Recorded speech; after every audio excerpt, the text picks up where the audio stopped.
Ladies and gentlemen, welcome back to the channel, welcome back to the vlog, and welcome to a glorious day on the DURTYMAX Jack YouTube channel. First and foremost, check it out. The desk came out better than I could have ever imagined. I had built this thing basically on a whim. We wanted to expand the whole customer greeting area because we're gonna have left lane as our turnkey solution to what is Loop Road for the automotive community. And of course, other customers that aren't in the automotive space but are going to be able to use what the new business provides. Now, there's no branding on the wall right there right now, but it will be coming very soon. And I've got an update as to when I'm actually going to be announcing the business. Finally, it's been so long overdue, and I'm sorry, but welcome to the infancy stages of building something out of thin air. So yes, we have signage on the door, we have signage on the wall, but I can't announce what it is yet. We have our domain set up, we have a lot of other things, and I have leaked, actually completely on accident, some other sneak peeks through vlog because I actually work with some really talented people to help me edit my videos. I have not been editing my YouTube videos for quite some time, mostly because I got so many things going on, and truthfully, there are some people that are way better at doing those things than me, and then that way I can continue to do all these other amazing things and bring you guys along with the filming and the fun of the process. But we do have our phone number set up, we do have our customer service email, we do have our domain, the website came out incredible, and I'm looking to do a soft opening for the business for our locals. So if you're from the area, and if curiosity struck you to drive out here, which I know a lot of you have, and you have some things that we can help you with, we would be interested in that. You can shoot us an email with the information that you know that a majority doesn't. I'm really sorry for the general public. It will be coming out very soon. We're gonna be doing a soft opening, likely to carry us through January, but we're going to do a big reveal here probably at the end of the month. I'm saying that there's a 90% certainty on that. Finally, we have everything that we need. We're just perfecting our process before we open it up to the world. But first, ladies and gentlemen, let's all take a minute to look at Old Blue, AKA Dream Diesel giveaway number 30. This thing turned out so unbelievably good. I'm not even gonna lie to you guys, I'm not a fan of blue at all, but Slate in front of blue completely changes the game. This truck is up for grabs right now, and launch week is still live. It will be ending in just a few days. On January 10th at 11:59 p.m. Eastern Standard Time, we're doing 23 times entries to celebrate 2023 coming in as a fresh, clean slate to the new year. Now, truthfully, I was going to take old Slate out today, but the roads are quite wet, and we want to do some media with that truck a little bit later today. So we're gonna take the old Denali, aka the daily driver, which is, as you can see, quite filthy. This is the byproduct of living in the Northeast. In the wintertime, it happens. It is what it is. I can't say I love it, but I can't change it or influence it myself. I'm so excited about this video today, though, guys, because we are getting a long overdue update for a truck that ultimately probably has been forgotten about.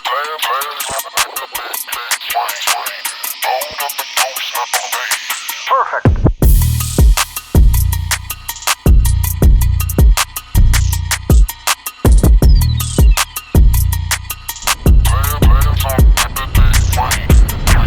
All right, boys and girls, welcome to Next Level Motorworks. Tyler, welcome back to the channel. Welcome back to the vlog, and Happy New Year, brother. Dude, I'm putting Tyler on the spot today because we have so many things going on with the OBZ that, truthfully, I am entirely too dumb and goldfish memory to remember, and I'm leaving it in this man's hands. So Next Level Motorworks, Mountjoy, Pennsylvania, and ultimately my trusted source to make things happen. We've gotten so busy with starting the other business and all the other things that are going on that, truthfully, I really wanted to button this truck up and make it as tight as something brand new. There's no better person than this man right here, and we were just sitting actually talking about all the stuff that's going on. I just figured I'd turn the camera on and let Tyler handle it himself. We're gonna get you up to speed on some of the things that we've done and some of the things that we're talking about doing, so that way you guys have all the details. There's so much. Where do we begin? Where do we begin? I guess we'll start with the battery stuff. So one of the things we're planning on doing is making a legit battery tray and stuff, so that way we can mount the battery, mount the ECM, mount the TCM, mount all that stuff all together. So we use the factory intake box because the intake with the gas motor actually came this way, and I was like, that's a shelf, we're putting a battery there. I don't know how to tie it down, but that's how I'm doing it, and it worked for the time being, but it's not a long-term solution. Yeah, so we're gonna fabricate a tray for this, so that way everything's nice and sturdy, secure. One thing we did take care of was the hood struts. Yeah, look at these things. They are beautiful, dude, and the thing's finally holding itself up. This is a first. We used the factory mounts from the old spring style mounts, and then the bottom side of the struts all mounted directly to the fender. I hated those coil brackets that they have. They're just the worst. This is what a lot of people don't realize about buying an old truck and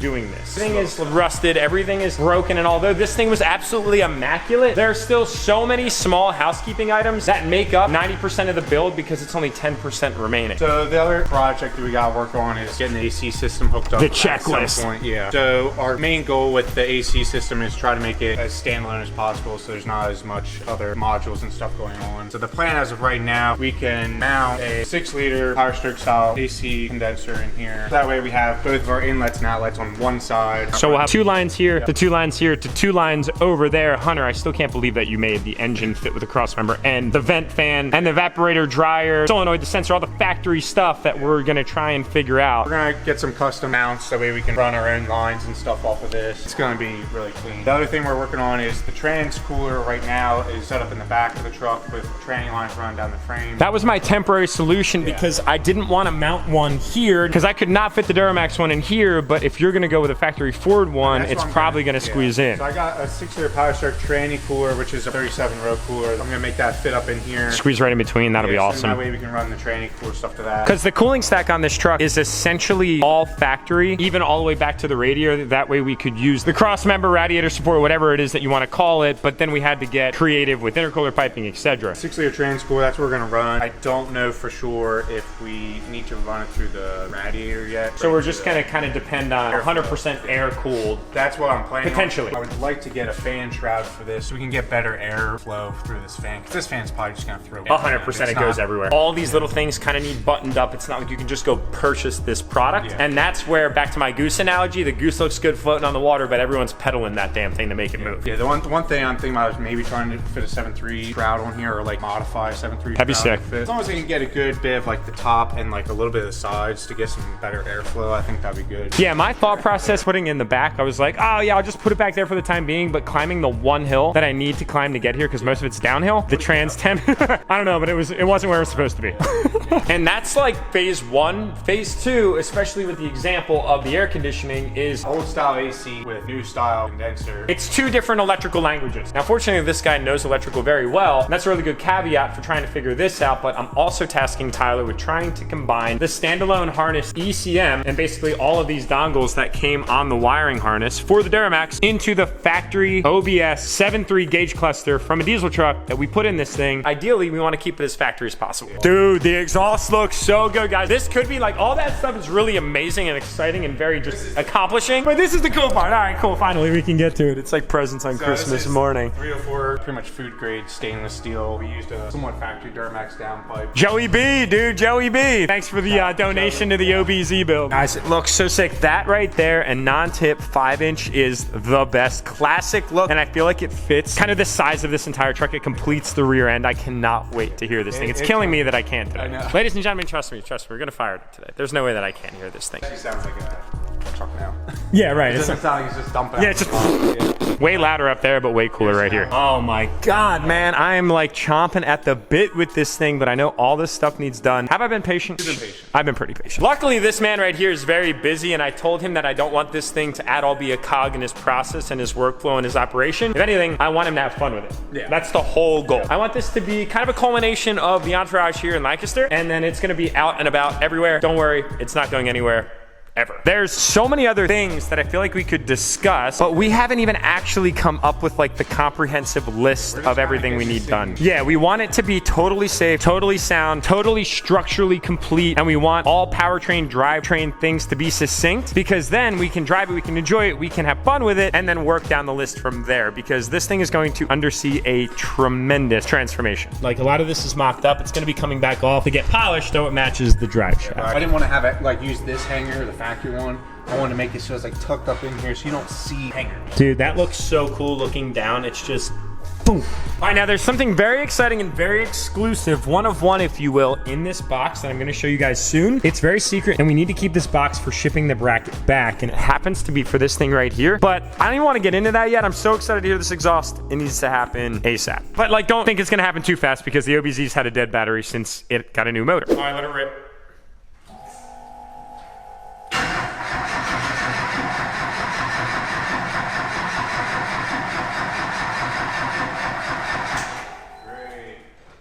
He's tired. I was not kidding about the fact that it's got a very dead battery. With the battery relocation thing that we're thinking about, we're gonna put the battery potentially this way, which will create a lot more room. But if that doesn't work, we are definitely going to go with the marine grade battery because there's only one, not two, in this setup. I'm in the process of losing my voice again. Yes, I have a surgery to fix that coming up soon, so I probably won't be on YouTube for a little while. But while I still have a voice, let's talk about what's in this super secret box, shall we? Ladies and gentlemen, we've got ourselves a 3D printed bracket from our good friend in Ohio, Miles at Flight Fab. And yes, you know exactly where we're going with this. We're going to actually have, yes, the world's first Duramax OBS long bed crew cab. It's a beautiful thing, but it's also going to be equipped with the world's first Flight Fab man-made, handmade 4-link radius arms setup on this truck. So we actually bought these absolutely awesome ride engineering brackets that allowed us to utilize factory style Super Duty radius arms, but my goal is to dress this up. I've been talking to you guys about that the entire time, and this was the plan all along. Miles and I have been in talks about this very component for quite a long time, and I happened to arrive right when UPS was dropping this off. It's like the universe just wanted to get me that much more excited about this. So this bracket will actually go in place of the ride engineering one, and then we will have 4-link, one here with a heim joint here to the top, and then heim joint there to the bottom. 2 separate bars, which will really dress up this front end. Now, this one's a little bit different than the 6.7 offering that Miles has because the 6.7 frame actually bends right about here and it slants down, whereas the OBS chassis is completely flat. So there's a requirement to do a whole bunch of fastening up on the bottom here to the bottom of the frame, and then also along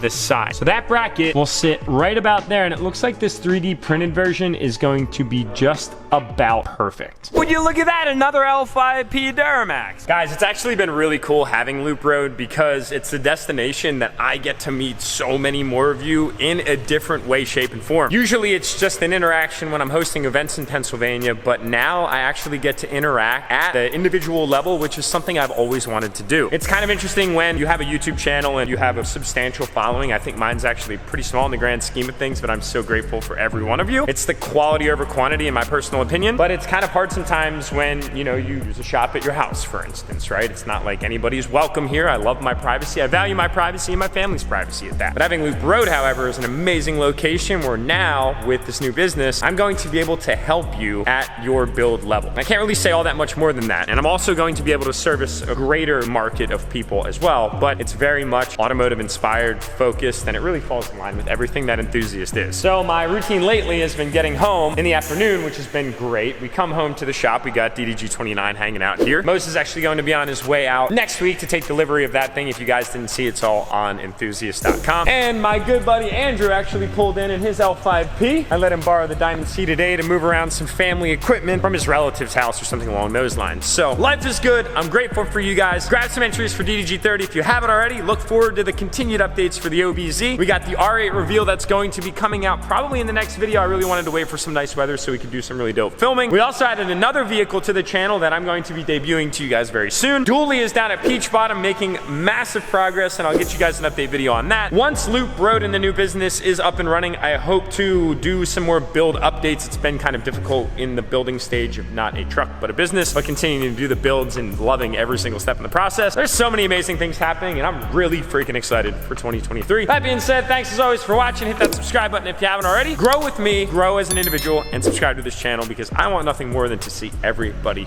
win, and I'll see you all in the next upload.